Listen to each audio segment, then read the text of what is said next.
सन 1978 की बरसात का आखिरी दौर था। बंगाल का एक रहस्यमयी छोटा सा गांव फैसलपुर।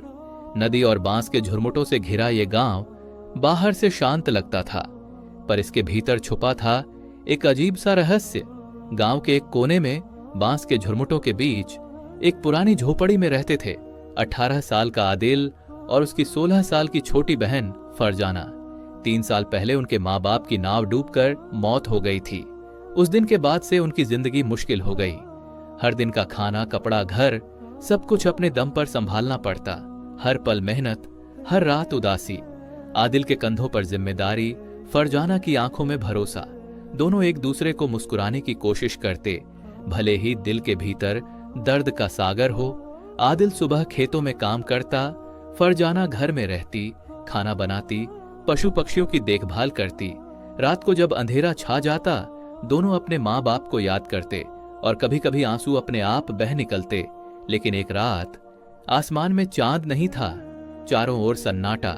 दूर कहीं बिजली की चमक गांव को एक पल के लिए रोशन कर देती। आदिल खेत से लौट रहा था, हाथ में लालटेन, कीचड़ भरी पगडंडी पर धीरे धीरे चल रहा था। हवा में एक अजीब सी गंध थी। अचानक पीछे से एक धीमी मीठी आवाज आई, आदिल ठहर भाई।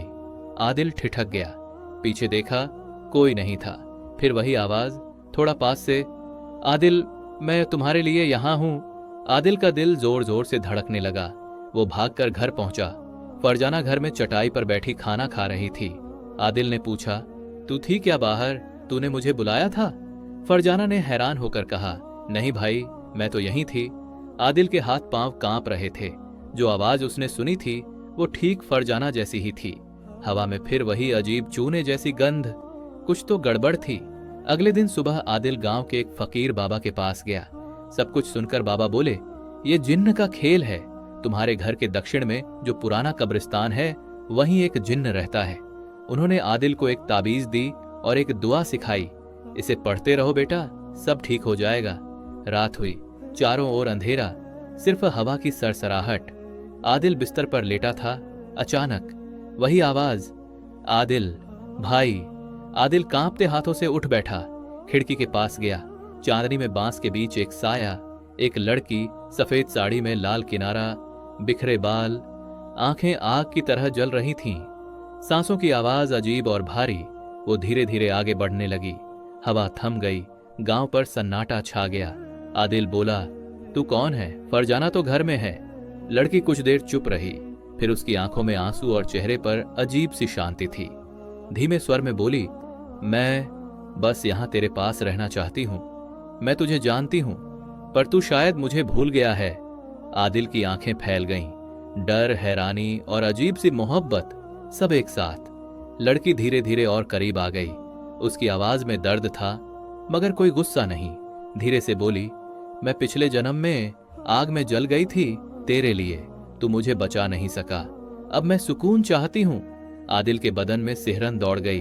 प्यार, पछतावा, डर सब घुल गया एक साथ।